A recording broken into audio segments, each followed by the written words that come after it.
Je m'appelle Angèle Sodin, je suis psychologue clinicienne et j'interviens à l'UDVeil depuis le mois d'avril 2022.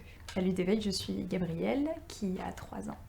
Alors l'autisme, c'est un trouble neurodéveloppemental, donc ça se passe dans le cerveau. On est autiste en fait. Là où des enfants vont grandir de manière homogène et où les stades de développement vont se dérouler de manière classique, les enfants qu'on appelle neuroatypiques, les autistes, vont rester stagnés en fait à des stades de développement de leur toute petite enfance. Donc ça va être des enfants dont le corps va grandir, mais par contre eux ils vont rester tout petits dans leur tête. Donc on va avoir des grands enfants qui vont penser comme des enfants de quelques mois de développement seulement. La méthode des 3 I, donc 3 I pour intensif, interactif et individuel, c'est une méthode qui s'applique tous les jours de la semaine, du lever au coucher de l'enfant. Ça va être un planning qui va être établi et des bénévoles qui vont intervenir en fait successivement avec l'enfant pour des créneaux de jeu, à chaque fois de 1h30, et qui vont venir jouer avec l'enfant d'une manière spécifique pour les aider à se développer.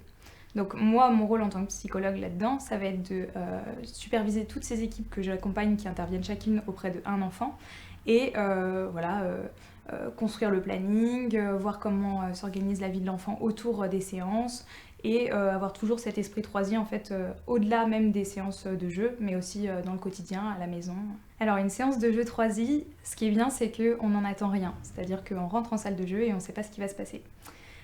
C'est l'enfant qui va nous guider, ça va être à nous de suivre son rythme, c'est lui le chef d'orchestre en fait. Si l'enfant se saisit d'un jeu, on va avoir le même jeu en double pour pouvoir faire pareil que lui. Notre état d'esprit, ça va être une attitude gaie, enthousiaste, et notre but, ça va être de rentrer en contact avec lui par le biais de l'imitation. Quand deux enfants jouent entre eux quand ils sont petits, ils s'imitent l'un l'autre, et c'est ce qu'on essaye de reproduire dans la salle de jeu en se mettant à la même hauteur que l'enfant, c'est-à-dire au même stade de développement que lui, en fait, comme un copain du même âge, et on va se mettre à jouer avec le même enthousiasme, comme si ça nous enthousiasmait autant que lui de jouer de la manière dont il est en train de jouer avec un jouet. Et tout ça, ça va être pour créer le contact. Principalement, ce qu'on recherche, ça va être créer le regard. Là où l'enfant va commencer à nous regarder, là du coup on va pouvoir commencer à enrichir un petit peu le jeu, à y ajouter des petits détails en plus et voilà, le but c'est que le jeu évolue et par le biais de la relation, en fait c'est la relation entre l'enfant et son bénévole qui va en soi-même être thérapeutique et aider l'enfant. La méthode des 3I, on part du postulat que l'enfant qu'on suit est en dessous de 3 ans de développement mental. On parle d'âge de développement, donc on a des grilles des grilles d'évaluation qui nous permettent d'évaluer ça. On va faire des évaluations très régulières de l'enfant, alors que ce soit environ tous les 6 mois généralement. On fait des réunions où en fait avec l'équipe, on va regarder cette grille, on va voir où est-ce que se situe l'enfant sur différents domaines d'évaluation, donc par exemple le regard, le contact avec l'autre, les aptitudes dans le quotidien, l'autonomie, tout ça, ça va être évalué, ça va être pris en compte, ça va nous faire une moyenne et ça va nous donner un âge de développement de l'enfant. Et l'idée, c'est que du coup, par petit pas, on arrive à des stades de développement qui arrivent à l'âge de 3 ans. La première phase, c'est de 0 à 24 mois. Une fois qu'on a atteint les 24 mois, on commence les ateliers Montessori en phase 2 et on commence également à proposer des sorties avec les bénévoles. Donc on ouvre la salle de jeu et on fait plus seulement les séances à proprement parler, mais du coup on s'ouvre à d'autres choses. Tout ça, l'idée, c'est que ce soit progressif, évidemment. Et en phase 3, quand on sent que l'enfant est prêt, quand les ateliers Montessori, on voit que ça fonctionne bien et que l'enfant a acquis tous les prérequis pour aller à l'école, là on commence à réintroduire l'école. Parce que l'association s'appelle quand même Autisme et Sport vers l'école. Notre but à terme, c'est d'aider les enfants à atteindre cet âge de développement de 3 ans où ils seront aptes à être en milieu scolaire et où ils seront bien intégrés et ils seront plus en souffrance. Alors moi je suis des enfants avec la méthode des 3I à l'extérieur de l'UDVeil et aussi à l'UDVeil. Donc à l'UDVeil je suis Gabrielle, mais j'ai d'autres enfants qui appliquent la méthode à domicile. Ici à l'UDVeil, on a un cadre un petit peu spécifique, on fonctionne comme une crèche. On a du coup le centre avec chaque enfant à sa salle de jeu. Il y vient du lundi au vendredi et le week-end, la méthode s'applique à la maison. Donc samedi, dimanche, ça se passe avec les parents et la salle de jeu est à la maison, aménagée tout pareil qu'ici à l'UDVeil.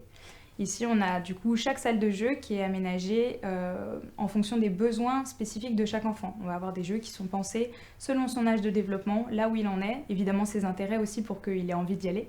La salle, elle est pensée pour être un cocon sensoriel où l'enfant se sente bien. On va essayer de mettre plein d'éléments en fait qui vont être faits pour que ça puisse répondre à tous ses besoins, que ce soit physiologique, psychique, apaiser les potentielles angoisses. On va mettre par exemple une balancelle où il va se sentir bien contenu, on va mettre des petits coins un peu contenants. Les salles généralement sont pas trop grandes justement pour pas que ces enfants se perdent et se sentent dans un espace trop grand, là où eux déjà ils ont du mal à sentir leur propre corps dans l'espace. On va mettre beaucoup de jeux moteurs aussi parce que comme ils sortent pas de la salle, c'est aussi important qu'on puisse travailler la motricité.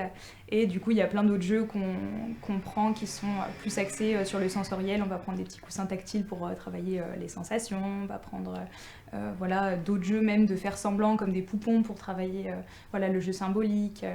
Alors à l'Ude d'éveil, du coup, on est 3 psychologues pour 5 enfants. On a également une équipe de service civique qui est engagée pour 1 an à chaque fois et qui nous apporte une grande aide aussi sur place. Et on a aussi des stagiaires auxiliaires de puériculture qui nous aident pour tout ce qui est gestes du quotidien et puis pour ce qui est faire manger les enfants, les changer, les amener aux toilettes, les amener à la sieste aussi. Et du coup, les stagiaires AP changent pour le coup toutes les 3 semaines. Avant d'être psychologue pour l'association, j'ai été bénévole auprès d'un enfant autiste quand je faisais mes études de psychologie. J'ai rencontré du coup un petit garçon de 14 ans avec qui j'ai appliqué la méthode pendant 1 an en tant que bénévole, donc ça m'a permis moi aussi d'avoir un petit peu cet œil en interne, on va dire, de comment est-ce qu'on se sent en tant que bénévole et comment est-ce qu'on aime être encadré et toutes les questions qu'on se pose au sujet de la méthode. Et j'essaye en tout cas, maintenant que je suis psychologue et que j'applique la méthode des 3 I, de pouvoir répondre aux bénévoles comment moi en tout cas je l'avais senti à l'époque en tant que bénévole.